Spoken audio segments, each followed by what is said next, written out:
Welcome to the video, YouTube. Thanks for joining me. So what does it look like? How does it feel to be generating £15,000 a month from your first private label product? Well, we're going to find out what it feels like and how it has impacted this person's life. One of my students has kindly agreed to be interviewed on the channel. He is an awesome guy. He's worked super hard, and I'm looking forward to asking him some burning questions. For anyone who's looking to start selling on Amazon, stay tuned. This one's going to be a big one. Please remember to like, comment, and subscribe, and turn post notifications on. Do it now. Right now, do it now, and enjoy the video. We'll see you in the next one. So, guys, we're here today with Tom. We're on Zoom. I think everyone's pretty much spending their whole life on Zoom at the moment whilst we're in lockdown. But yeah, we're going to have a chat about his first product and how he's getting on during lockdown. So I'll hand you over, give a brief introduction, and we'll get started. Yeah, hi guys, I'm Tom, 37 from the UK, down south, as you could probably tell. First heard about the Amazon model through one of my friends, actually George, one of Dylan's students. So we're both really interested. He kind of persuaded me to have a look at it. I was massively skeptical at first, and I remember, Dill, we had a call, didn't we, at the start? Because I just wasn't sure. I just couldn't see how you could make that much money on Amazon. I had no idea, even at that stage, actually, that Amazon was full of private label sellers. I thought it was all, top brands that were selling on there.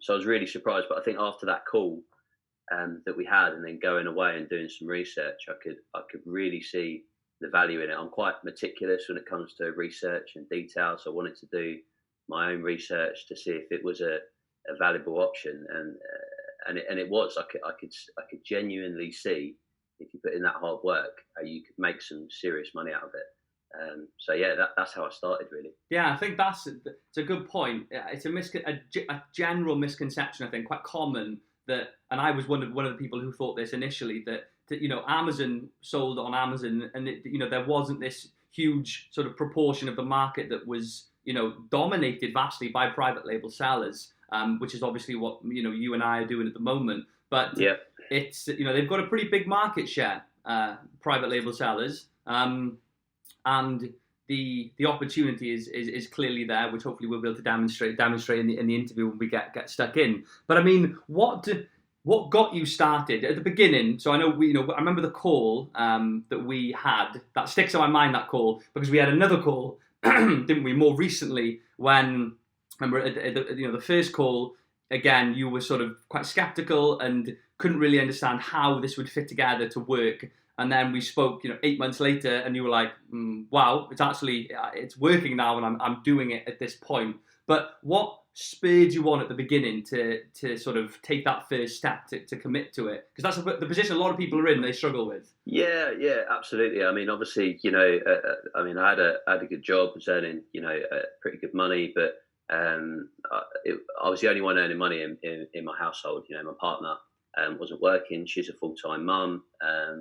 We're renting at the moment, and had some big aspirations to get a really nice house, get on the property ladder, and I just couldn't see it was going to take me a very long time, working my way up at my current company. I needed that second source of income, and I needed it to be a passive income to run alongside my day job. So that's really what drew me towards the Amazon model. Yeah. In the first place, and I could see it was going to take a lot of work at the start. I could see, after speaking to you and looking at the detail around your course, I could tell it was going to take a lot of work to begin with. But then I could see it was going to be a very good passive model going forward. So I just decided to take the plunge, bought the course, and haven't looked back since.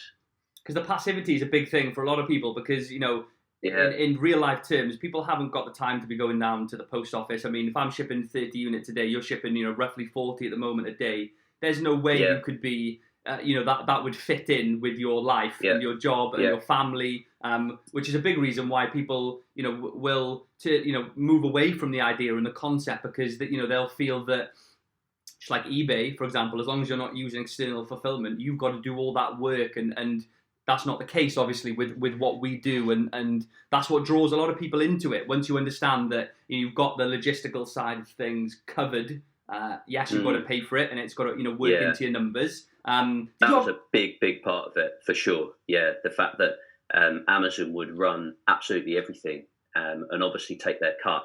But that was a big thing, because you don't want to. I didn't really want to be having to sort out, my own storage, my own shipping, handling every single interaction with my end customer that's going to be buying that product. It's a great model, and although they take their cut, as we all know as students, there's big profit margins to be made. So you can afford to take that cut and still make some really good money. Yeah, and did you have any I don't think I've asked you this. Any experience in this, in e-commerce, selling products, physical products online before you started, or not? No, not at all. I mean, I work for a digital marketing agency, so I've got some experience with marketing. But when it comes to actually selling stuff online, no. Listed a few items on eBay in the past, just personal items, but by no means did I have any experience with selling online. So that was quite scary at first. Yeah, and it's a daunting sort of the prospect of, or as well as it being exciting. You can question your ability if you haven't done something like that before. I think you just assume that you need to have experience in that specific sector to be able to do well in it. But I think that's one of the beauties. There's a lot of beauties of the model, but one of the things that I think is fantastic is that I feel like that there's not, other than having a little bit of capital to start up, the barriers to entry are quite small, in the sense like you don't need to be a genius, you don't need to have tons of experience, you need to be willing to work hard. That's one of the big things. You've got to be open to learning, absorbing information, and working your butt off, basically. But the process, I feel the process is relatively simple, but it's not easy. It takes work, but it's not like trying to splitting the atom. It can be done by a lot of people. You're absolutely bang on there, and I think what was important for me is to really adopt and fall in love with the process, and not the end goal, and not just the end goal even. And I really enjoyed the process. I really did. I watched the course all the way through. I think actually twice before I actually did anything, and that's just my nature. I want to know everything that I need to do in order, and I want to follow that exact process. But I really enjoyed that. I really did. Every single step was brilliant, and some of it can be quite scary when you're writing your first listing and you're selecting your suppliers, but it's exciting as well. And each time you reach a different milestone, you have such a big sense of achievement that you're finally gonna get there, and it becomes quite real. Yeah, it's exciting, right? Launching your own brand, especially when your first sales. That's one moment. I remember a couple of sort of quite significant milestones, but one of them was my first day having sales, start to come through on my phone, and just sort of thinking, well, what the hell? What am I doing? As if people are actually going to buy this product that I've created, and it all starts to come together and become real. I had a student who Instagrammed me yesterday. Shout out if you're watching, but he's just launched, and he had his first I think he had 5 to 10 sales on his first day. He did go quite hard on PPC, but he sent me over his listing, and he was he just felt it was a great feeling, right? Quite euphoric, having it all come together and actually materializing into sales and having his first customers and things like that. And as it does grow and can grow quite quickly. But I mean, a lot of people want to know. One of the main questions at the moment, how are you getting on with your sales? So possibly if you've got your phone with you, you can sort of give us a little shot of your phone. I can pull up my sales. Hang on. So I go from the last 12 months. You can see that there. Does that come up okay? Yeah, that's come up. So pushed close to 50, 46, 47, almost 47. What about the last 30 days? Yeah, it's just over £15,000. Just over 15. So a big 30-day period for you. Yeah, it's been massive in lockdown. So profit margin on that, 15,000 per month. What are your margins at the moment, and what are they typically? Well, at the moment they're high. It's like 65%. But I mean, as I said, it's crazy when I say that, but it is. It's because I've increased that price. Yeah. Because I was afraid I was going to run out of stock, and they're still selling really well. So it may stay at 65% even when my new stock comes in. But when I started, it was between sort of 42 and 43%. Okay, so on that 15k, what at 65%, what you're looking at 15, yeah, you're looking at quite a lot, about 8,000 then roughly of Yeah. that is profit moving Yeah. towards that, give or take sort of 5% each way, and Yeah. typically around 42. You said, was it? Yes, that's right. Which Yeah. is good. Yeah. And we were talking before the call. Anything, and students ask this a lot. What's a profit, and even to people who were just asking general questions. What's a good number to hit to shoot for with a margin or ROI? Usually look for 100% ROI or at least a 30% profit margin on that sale. Yeah. It's quite important. Mistakes can be made.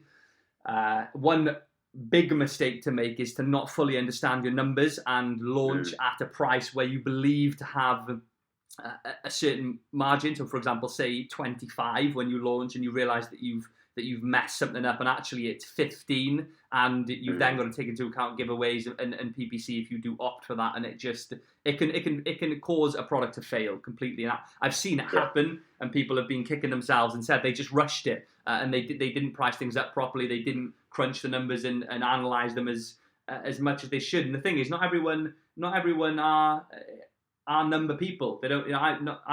I'm fairly comfortable with numbers, but I'm not like a whiz kid. I'm not a mathematical genius, and it puts people out their comfort zone when they've got to work out, their landed cost, and then their input VAT and sort of deduct it all to work out what they're going to make. But it's, and again, I suppose that's where using the internet and upskilling helps a lot. I mean, my product's it's a sort of luxury product, if you like.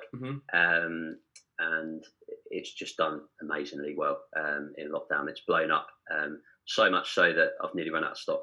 And first world problems. First world problems. And I've increased my price. But that's one of the not good things about running out of stock. Running out of stock's never good, but it teaches you things, And with my stock running down so low, and my next order I think is coming in at the end of this month, I increased my price quite considerably to slow it down, and I can sell it more. And that's that. Just by messing around with your price, sometimes you wouldn't normally do that. But in that situation when you run out of stock, you fluctuate in your price, and it can teach you that you can actually sell at quite a high price compared to what you were selling previously, and still do really, really well. So even when my stock comes back in June, I may still stick at a higher price, and obviously it's great because you make a higher profit margin, right? Yeah, and I get again push it like the lockdown and pushing towards your stock when your inventory completely running out. It moves you into territories that you wouldn't go into, like with for example increasing that price. You might not have done that if your stock wasn't running out, and it's now enabled you to sort of split test another price and see what its impact is. And again, I see it quite a lot. Where if your listing health is right, and you've got the reviews, the images are good, the listing overall is optimized, a price increase doesn't always slow sales down. I get a lot of emails from students who are running out of stock, who increase their price to slow it down, and they're just like, Dill, it's going faster. What shall I do? And I'm just like, put it up more. Just keep going. Increments of 10, 10% each time. Not £10. That would be a lot of people selling a £5 product, but increments of 10% at a time, and just see how it goes. Right, find your sweet spot, and then, like you said, when you come back and you've got healthy inventory levels, you can go in at a higher price point, which again means that your product does seem more premium on the forefront of things when someone's looking to buy it. I mean, I bought something yesterday, actually a GPS cat tracker. I don't know if you followed the story of my cat went missing. It's actually in the paper. Yeah, I saw that. In the paper now, front page of the paper. So he's famous. But the product that I purchased was priced higher, probably about 25% higher than everything else, but it was premium, and that was the one that I went for. So And how long did it take you to find your first product? At the beginning, what is it? A long process? It took a while. It did take a while. I'm not going to lie. It wasn't an instant thing, and I was aware that it probably wasn't going to be. 3 months initially of a lot of product research. Following your advice and selecting 10 or 15 products, going through the motions with the calculations on the profits and looking at Google Trends and trying to tick all of the boxes. And I did actually find a product to launch that I didn't actually go ahead with, and I got all the way down the line of picking my supplier. I even developed some branding for it. I actually received a sample in the post, but it wasn't quite right. It wasn't quite right, and I decided to pull it. And I remember at that point, I was so disappointed. I was really gutted. I was so close to launching, but looking back, that taught me so much. Just going through that process, and getting so far that when I did actually find my product, which I think was a couple of months later, so all in all, it took me 5 months. I'd already undergone some of them steps and had some learnings from that. And it just made the process a bit easier for when I did actually launch. Yeah, it can be quite demoralizing if you do put a lot of work into a product and it does for some reason or other fall through. It is demoralizing, and it does. It's a bit of a kick in the teeth. It sets you back a bit, but again, showing your tenaciousness and resilience. You just got to remember why you started and push through and crack on to the next one. What made you choose? Like, what was the deciding factor between? What made you actually think when you got to that second product that this was the one that you were going to pursue? Was it the sales figures? Was it the how much you could differentiate? Or, what was it? It was a combination of everything, really. Everything added up. Just had that light bulb moment where not just emotionally feeling good about it, but looking at all the facts and figures. The profit margins were good. That there wasn't to be fair, actually, there was quite a lot of different competitors. It's quite a high demand product, but I noticed that the products on there were all very much the same. They're all quite cheap. The listings were bad. The photography was bad. A lot of Chinese sellers, and I spotted an angle to really innovate the product and make it a lot more premium, because it's a product that you would expect to be premium when you receive it. And I ordered like the top 4 sellers on there who were doing crazy numbers. And actually 2 of the sellers were exactly the same product, just different packaging. Really? And it was poor quality, really poor quality. So I was really excited that I could innovate the product, make it more premium, and still make really good profit margins. And I always plan to sell slightly higher. Not a lot higher, but slightly higher than my competitors, purely because I saw that there was a bit of a gap for people to pay a little bit more. I did my research in terms of how much people would pay for this particular item on Amazon, and I did find from that research that they would pay a little bit more. Yeah. So yeah. And is obviously we look for ways to add value, look for ways to differentiate, stand out, if you will. Was your angle having that premium styled product with actually a higher price that made you stand out? So actually charging more, which made you stand out, which is a great way to do it. Or were there other things were there other ways that you differentiated amongst the competition? Images were huge and branding was huge. So I spent an awful lot of time selecting the right brand name to give it the right feel, and the packaging as well. I spent numerous weeks with my supplier, sort of going through different designs, because I always planned to, when I launched my product, I wanted to make that front image as premium as possible, and not just have the product itself there, that the packaging with it that really made it stand out. Yeah. I spent a lot of time on my photography. Actually, I sort of sifted through Fiverr, as you advised, but luckily we've got somebody in the family who's an amazing photographer. So I actually went to her place with some models. George actually modelled my product, and his girlfriend is a good-looking lad. So why not use him? Yeah, why not use him? So that was quite a great experience actually, because I went to the photo shoot, sort of directed it a little bit, something that I've never done before, and we got some amazing images out of it. We really did, really proud of the images that we got, and that is probably what's made the product do so well. Just the branding, the imagery, and it really does stand out, I think, compared to my competitors when you're sifting through. That front image that you have on there is so important, especially if you're in a competitive niche, because you've got to stand out, right? Yeah, your logo and images. And we had that strategy call and we were looking over the listing. It just pings out at you when you're browsing that first page. It's in my opinion, the obvious choice, and to feel confident that your product is the obvious choice amongst a variety of other sellers, some of which have been around a lot longer than you. You give yourself a pat on the back, because it's obviously it's a solid effort what you brought to market, and the branding. We know it's very clean, it's very crisp, and it's just what people are looking for. And the price point is good; it's not overly priced. It draws you in, and I can honestly say that when I was looking on the first page, that was the one I'd go for, hands down. So cheers, mate. Thank you. Strong effort. And lockdown, I know we said. So I mean, at the moment, these are unprecedented times. Like never in my lifetime. I hope we never go through it again. Moving into the future. But businesses have unfortunately closed. A lot of businesses, brick and mortar businesses, people have been furloughed, lost their jobs, which is terrible. But it's at a time like this where often e-commerce businesses, Amazon being one of the dominant businesses in that sort of category, people do really well, and that's not the case for everyone. I've had sort of mixtures of responses from people. Some people are seeing sales go up loads. Others are sort of just continuing as they were before, and others are people mainly who are selling products that you would take out the house. So, for example, something you bring to work with you. Obviously, sales have gone down. But I think on the flip side, so many more people don't want to go out and want to shop online at the moment. There's so many new customers who are starting to shop on Amazon because even my parents, for example, they're shopping much more than they used to, just because they're over 70 and they can't go out the house. So there's swings and roundabouts. But what has the impact been? I know we said sales have increased, but what percentage? Have you got a rough idea?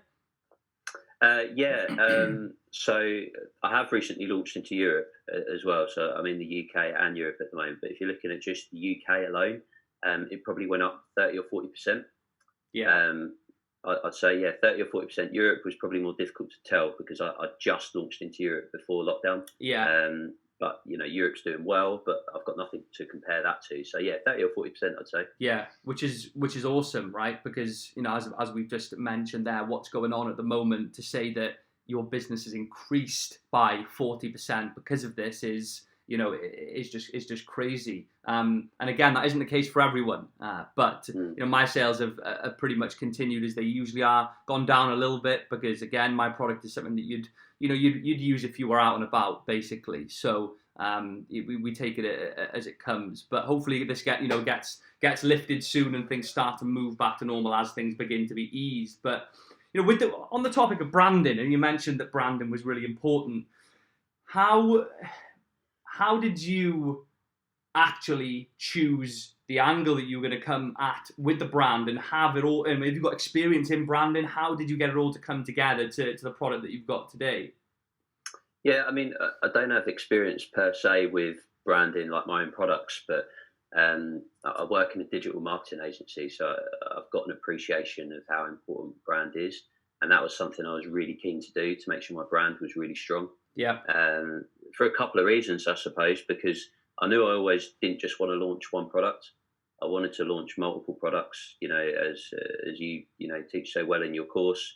Not necessarily one product that's going to absolutely fly and you just earn all your money off that product, because things can go wrong. I wanted to spread my sales across multiple products, and with a brand, with a particular niche, you can do that, and you can add products to that brand, and it also makes it a little bit easier in terms of promoting it outside of Amazon. If you're going to use social media as I do, Instagram and Facebook, if you've got a brand that you're going to kind of stick with and keep launching products to, it makes it easy to build that brand outside of Amazon as well, with as I say, with your social media advertising. Yeah, and you've got a lot of the imagery, the branding, all the logos created, so you can just basically just recycle what you've already got. Oh, that's it. I'm launching my second version, which is coming in with my new stock at the end of the month, and you're bang on there, Dill, because literally all I've had to do is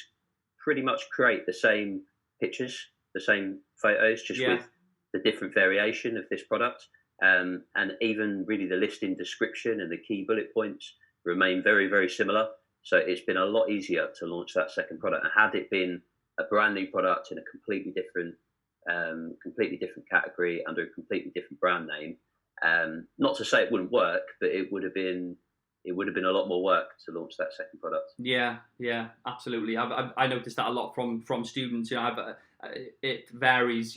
Some people can't find another product within that niche or within that brand, and they do diversify and look elsewhere. And it's just a lot more work. What I teach in the course, and I had a call with someone, a strategy call the other day, and someone asked me that exact question. They said, should I be looking when I want to expand? They hadn't even launched yet, but she asked, when she does look to add new products, should she be looking within her own category and products that are similar to hers or elsewhere? And I said, there's no fixed answer for that. You shouldn't do one or the other. It's where the data takes you and the ideas and sort of your imagination and creativity, where that draws you to. But if you can focus it first on something similar within your brand, within that niche or related products, it's preferable for the reasons that we've just said there, rather than just thinking, right, I'm going out of it, I'm looking elsewhere, I'm going to start a new brand and do everything from scratch. It takes a lot of work. Well, how does it fit in with your life? I mean, you said you're a dad, you have a partner, you have a full-time job. How the hell do you run, what at this point is going to be a 6-figure business?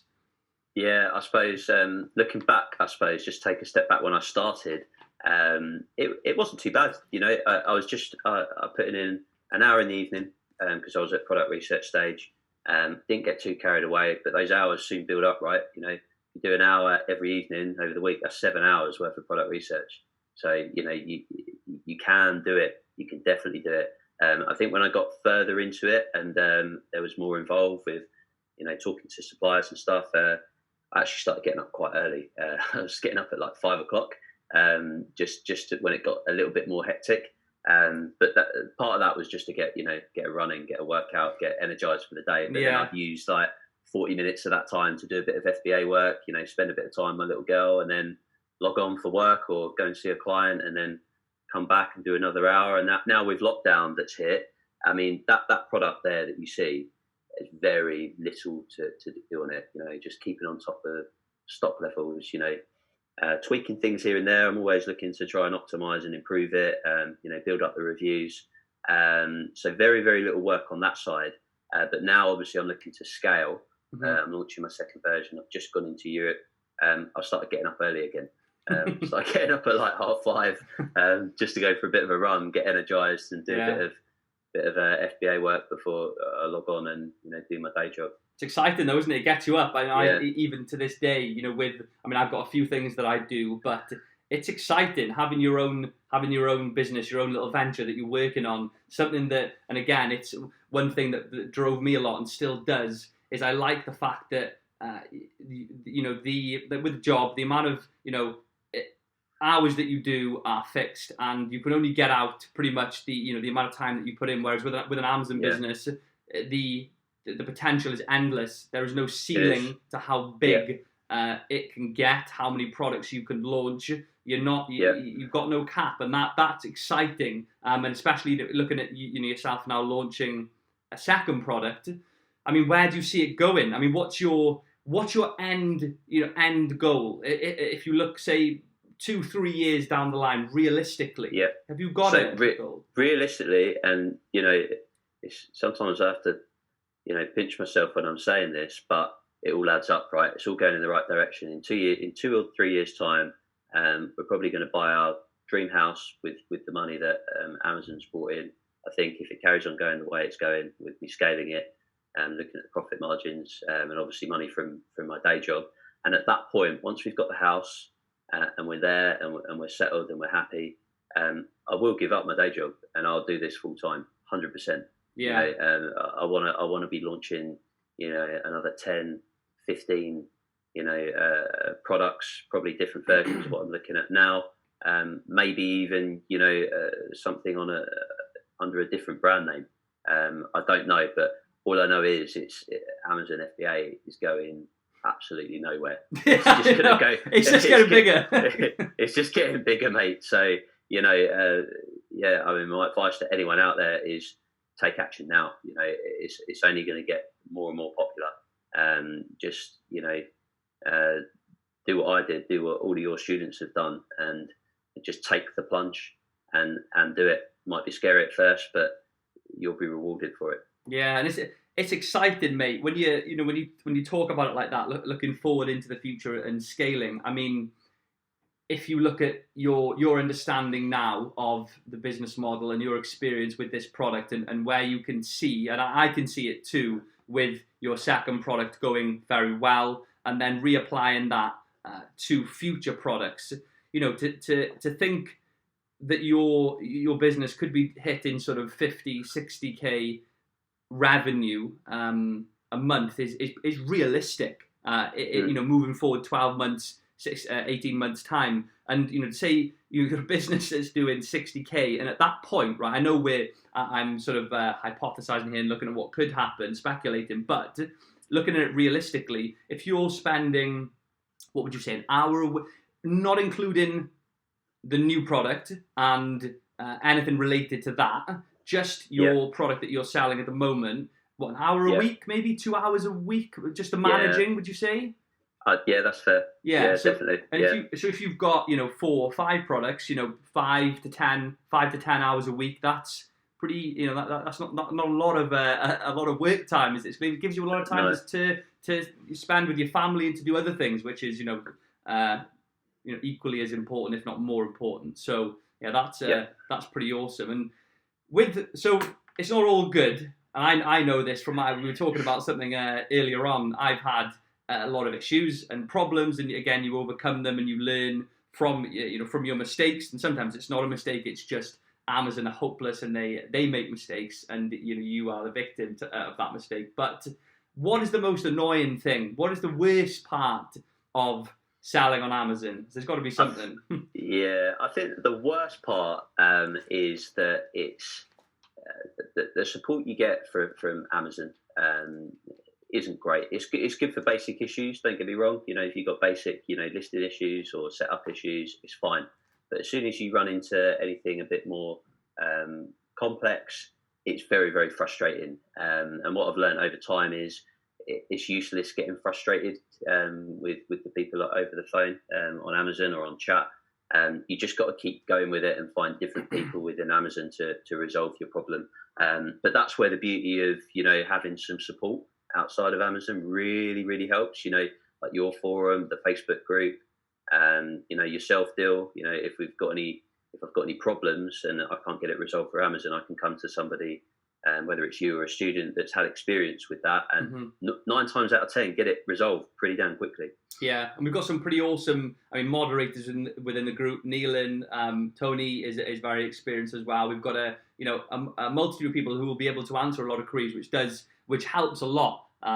It helps a massive amount, because if you do rely on Amazon, you're waiting around for it can be weeks in some instances, which can be very frustrating, especially when you're getting generic emails back that have just been automated and sent to you. There's no person behind the email. It's all just automated. It's very, very frustrating. That's probably one of my pet hates. One of my biggest issues with Amazon is they prioritize, and it's why they're so big. They prioritize the customer and the customer experience over taking care of their sellers. Unfortunately for us, there's lots of good things, but that's one of the bad things. But it's why it works so well, because the experience as a customer is flawless. It's absolutely flawless.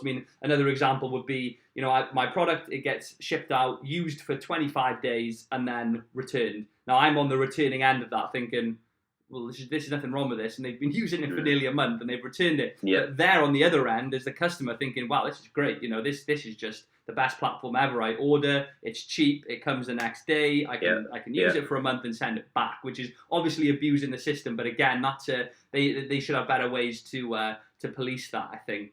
In terms of challenges, what have you had anything that sort of springs to mind that what's been quite difficult? Yeah, way back when I launched, was a big challenge with stock levels. I went out of stock for a month, pretty much a month after launching, which was gutting at the time. I remember being so annoyed about it, because I was losing sales. When I did go back into stock, it took me a while to regain my rank. I was always ranked sort of 5th or 6th for my category. It was massively frustrating, but it's tough because I ordered, and rightly so. I wouldn't have done anything differently. I ordered 300 units because, as you say in your course, you don't want to order too many just in case something does go wrong and it doesn't sell. You don't want to put too much capital up front. So I ordered 300 units, carefully monitoring the stock every minute it seemed at the time, and at the point where I thought, right, there's a possibility I might run out, I placed my second order with my supplier for 800 units. And as soon as I placed that order, it seemed my daily orders just doubled out of nowhere. Looking back, I can't even explain why. I wasn't doing anything differently. It just literally popped. And it doubled. And I ran out of stock very, very quickly. But, it was frustrating at the time, but it's all learnings, right? Yeah. I went back into stock. I had to run PPC, spend a little bit more for a couple of weeks, but very quickly regain my rank. And what was your initial investment with those units? What did you invest? I forgot to ask that at the beginning. How much did you invest into the first product? It was around £2,000. About £2,000. Yeah. Okay. Yeah. I don't think we've discussed that. I can't remember from way back when you launched, but yeah, it does. And people ask me that a lot. How much does it cost still? How much do I need to invest? How much do I need to save up? And it's a very difficult question to answer accurately. And it's almost like asking how long's a piece of string. You can. Yeah. It's going to depend on how many units you order, the unit cost.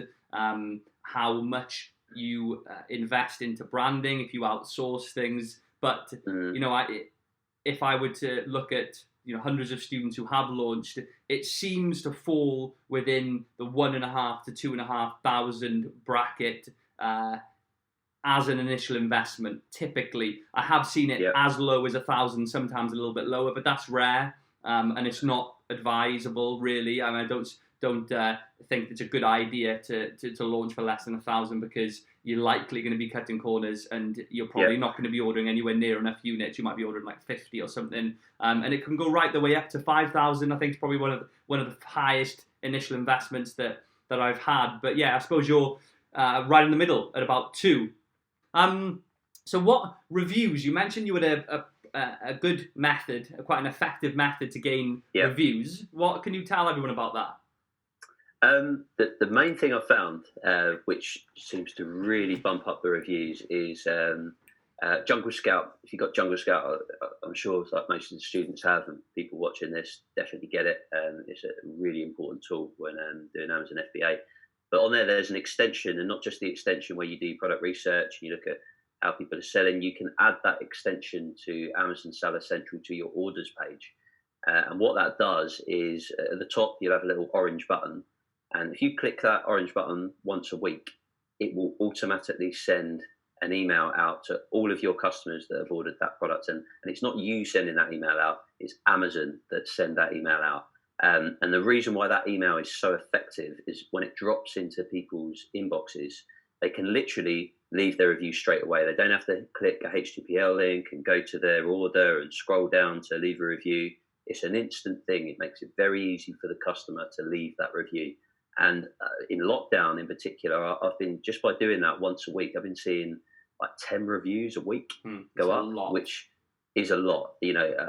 Before I knew about that button, and I found out about that about a couple of months ago, I was getting nowhere near that amount each week. And I still do all the other strategies that you teach in your course deal, but yeah, that's the one. That's been a big one. Works really well. Convenience factor is huge. I mean, when you and again, it's looking about how to make it as easy as possible for that customer to leave the review, because no one can be asked to leave when they're not gaining anything from it. And it's one of the reasons why having good follow-up email software, again, which is not very effective really. If you're being honest, it's like if you can get like a 2 to 3% review rate per 100, that's pretty good. But on those pre-written text emails that are sent out, if you haven't got a direct link to the review page to leave the review, it drastically decreases the chance of getting the review, because if it's just a big list saying go into your orders and then click on the product that you bought, write customer review, it'll redirect you to the review. People just aren't going to jump through all those hoops to do it. It's got to be quick, and that's one of the good things. And you can do it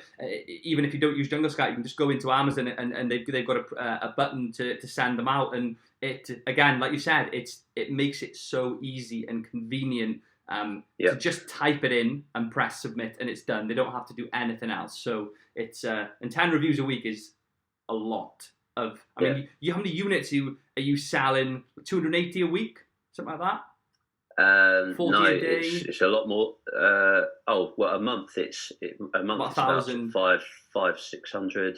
Yeah, no, it's been about 800 in lockdown. 800, yeah. So if you're doing so 200 orders a week, and you're getting 10 reviews a week, that's about 5% of your orders, which is great. Like I was saying, anything above plus 4%, 5% for a review rate is spot on. And again, like you said, your reviews have gone up, over 100, the over 100 mark now, which when we spoke about when you were a little bit lower.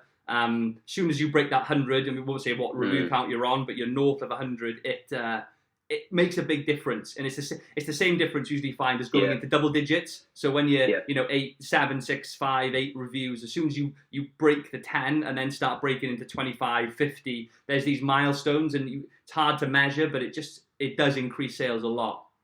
Yeah, massively. I think another thing I'll say on that as well, like I still sometimes get very frustrated with my competitors, because some of them, I see these Chinese sellers pop up, and then within a week they're on like 1,000 reviews, and I'm like, how is that even possible? And they're clearly breaking the rules, and it is frustrating. But I'm seeing Amazon clamp down a lot more on that now. Yeah. So sometimes you get a bit tempted.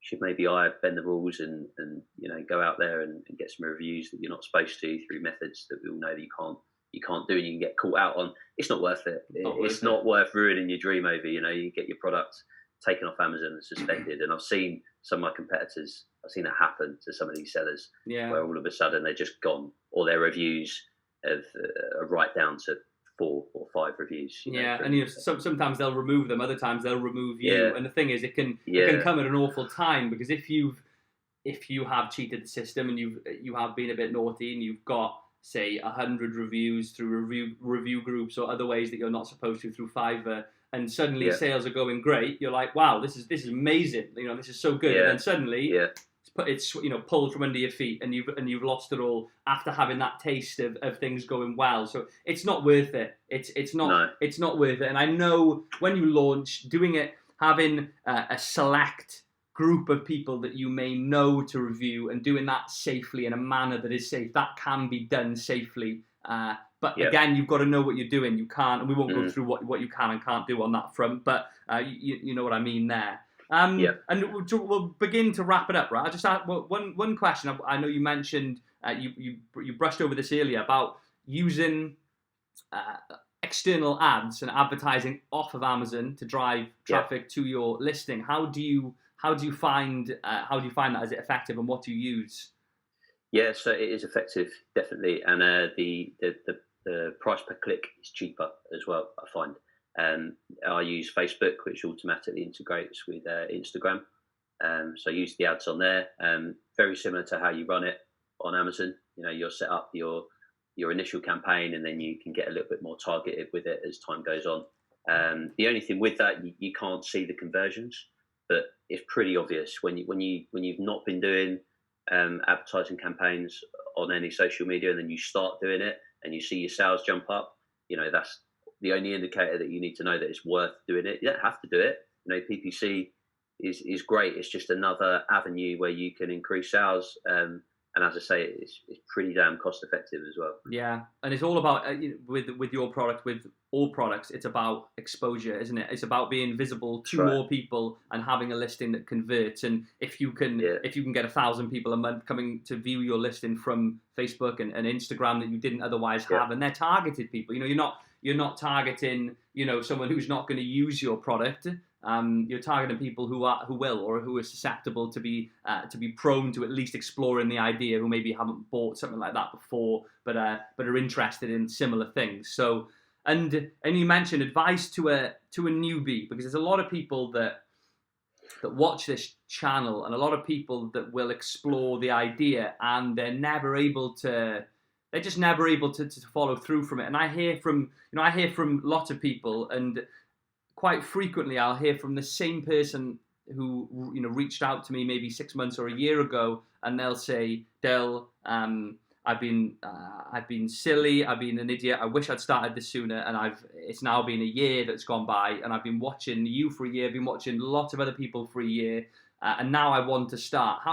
Obviously they've lost 12 months there, and you know how far you've come in 12 months. What would your advice be to someone, to you right at the beginning to get started? I mean, we say it all the time, but take action. Take action. If you're gonna buy Dill's course, buy Dill's course. If you're gonna do it on your own, do it on your own. But put in the time. Put in the time. Don't get disheartened that you're not making progress. Initially, it does take a bit of time. Even if you can just do half an hour in the evening or half an hour in the morning, as I said before, that builds up, and before you know, you've put in hours and hours of work. And you do have to put in work at the beginning, and as I said before, it's important to enjoy the process. Don't get impatient with it. Don't get too carried away with the end goal.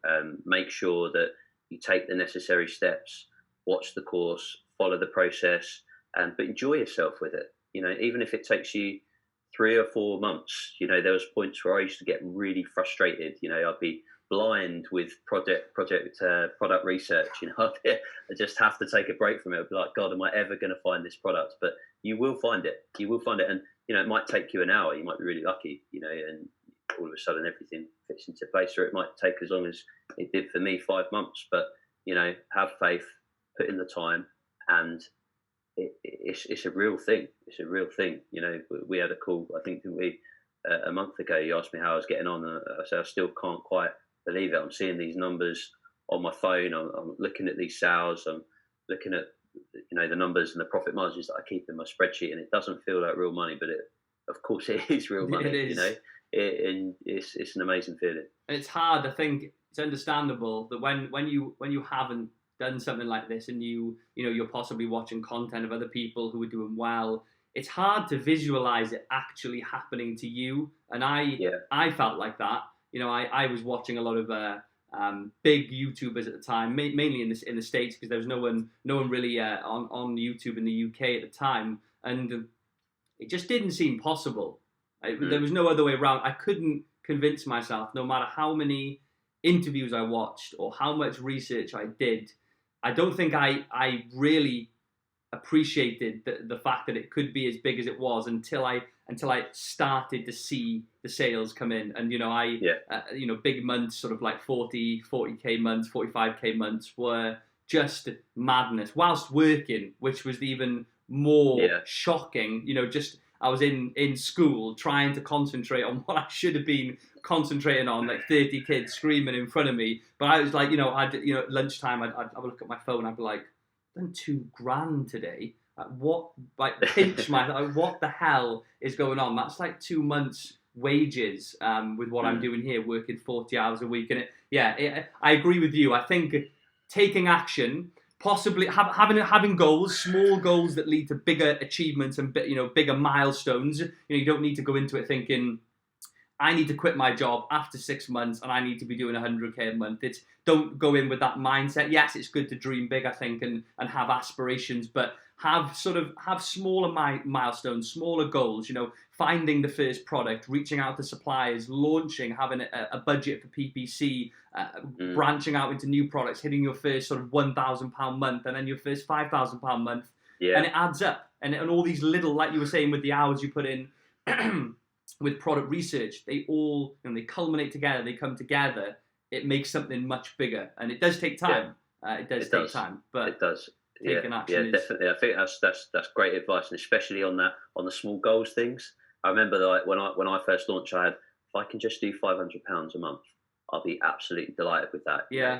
And in my head, in the back of my head, my subconscious mind was telling me, it's going to be a lot more than that, Tom. But I was telling myself, I was telling myself £500, and it's good to do that, because then when you hit that goal, and you exceed it, hopefully, you're even more pleased, right? Yeah, and one thing I think that well, I can't speak for other people, but for myself, and you always try. I try to undo this feeling, but I suppose it's kind of a positive thing. But you become almost like desensitized to the numbers. Sort of, Yeah, if you when I started, it was like £500 a month would be unbelievable, and like I would say to myself, if I could do £1,000, my brother said to me, he's like, Dill, get to a K a month and you'll be winning. And I would, at that point, the prospect of doing 1,000 a month was such an unbelievable goal to have, and sort of trying to envisage myself being there in the future doing a K a month made me so happy. But then when I got to a K, it was like, right, now I need to be doing like 5. A K, it's not enough anymore. Then I'd get to 5 and it'd be like, need to hit 10. And then you get to 10 and it's like, 10 isn't good anymore. Need to go further. And I think it's sort of I've got a split feeling about that. I feel like I need to appreciate anything that's happening, whether it's 5, 10, 15 or 20. But at the same time, when you do become, myself, a little bit desensitized to the figures, it just drives you to do better. Because if this isn't satisfying you anymore, push for more and push for improvement, and don't become complacent. 100%. Don't become complacent with what you're doing. Not at all. Not at all. I remember a time when initially we were taking we were taking a little bit of money out of the business. Yeah. We did it for like a couple of months, like £300 or £400. I wish I'd never done it.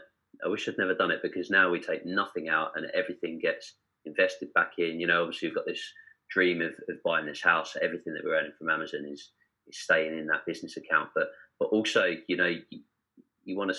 I want to scale the business. Have scaled the business, but you don't always appreciate how much that can cost sometimes, and you need to make sure that you've got that capital in your business account from your sales to then invest back into the other products, or if you're going to launch into Europe, you need money to do that. So yeah, that would be a massive a top tip of mine. Yeah, sure. I agree. I think it can be very tempting at the beginning, and to pull money out of the business when you feel that you've got a couple of thousand in there, whatever it's building up to. But like you said, keeping it in there is important, especially if you're planning on scaling and adding new products.